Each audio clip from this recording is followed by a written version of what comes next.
And what's up, everybody? I'm back with another movie review. And if you saw my review of Despicable Me, I said I had to watch the other ones as well. Well, I did get around to watching Despicable Me 2 because I also had it on DVD. But the other two, I don't have on DVD and I'll have to find them on streaming. But I will watch them eventually. But we get Despicable Me 2 today. Woo! Um, yeah, so I've seen this movie a fair amount of times, but I definitely wanted to give it a rewatch. And I'm glad I did. So I got a lot of thoughts on it. Let's just jump right into it, shall we? First off, the minions are still really funny. I mean, they're pretty much the exact same. Pretty much the exact same. I really, really like them. Still in this movie, they love their antics and whatnot. Um, and the fart gun again. The fart gun again. Even more fart gun. This time, even. That's all I'm going to say about that. Um, and I guess the Dr. Nefario leaving and flipping on Gru is something that I don't know. It doesn't feel right to me. It feels unnecessary. It also feels like they diverted way off of the the path we left Dr. Nefario off on in the first movie. There wasn't a lot of stuff about Dr. Nefario, but it seemed like he was still very loyal to Gru.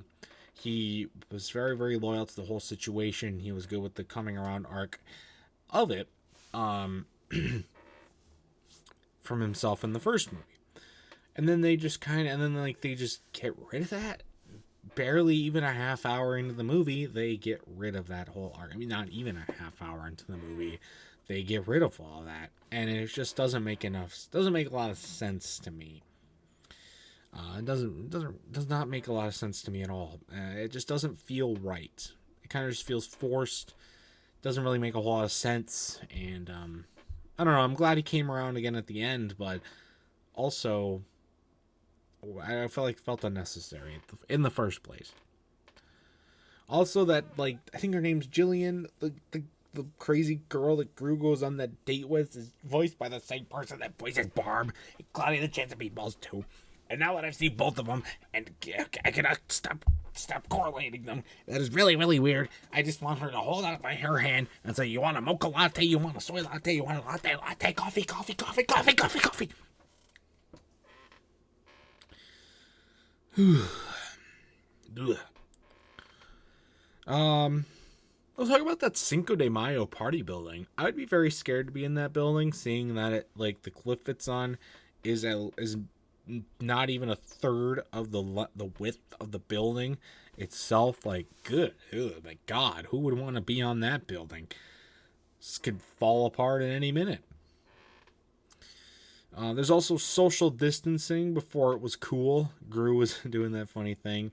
You gotta stay 6 feet apart. Cool. Um,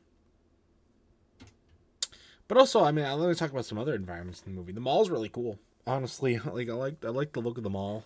It feels like what malls were meant to be and are not anymore. Lively.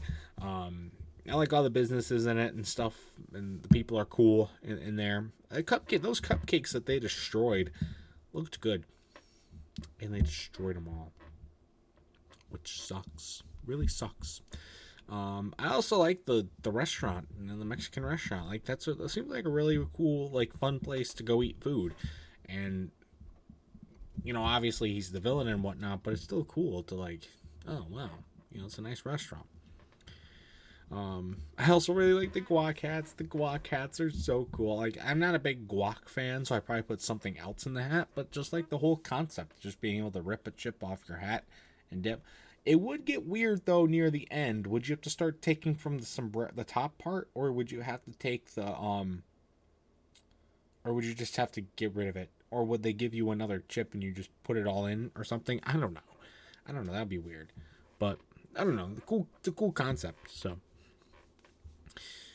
other than that, though, I mean, this is another great movie. I mean, a lot of people are probably gonna hate that I said that because it's Despicable Me, but I I will be divergent against it. I like it, and that's my opinion, and your opinion can be different, but that's my opinion, so there you go.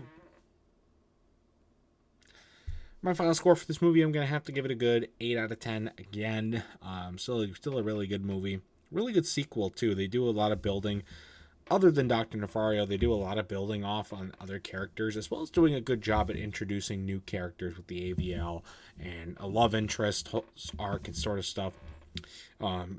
It doesn't seem like it's going to work that well, but it does work. And a lot of the other new characters are good, too, and blend in well with the existing ones that we get. So, that's really, really cool. So, and I do like that Gru doesn't turn on the girls and like send them away again, because I feel like that's an arc that's been done in other movies, but it wasn't done in this one. So there you go.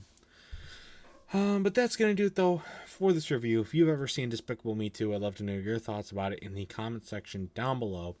And that's going to do it for this video as well. So stay tuned for much more amazing content, including more movie reviews and other awesome stuff. And until next time, I'll see you guys later. Goodbye.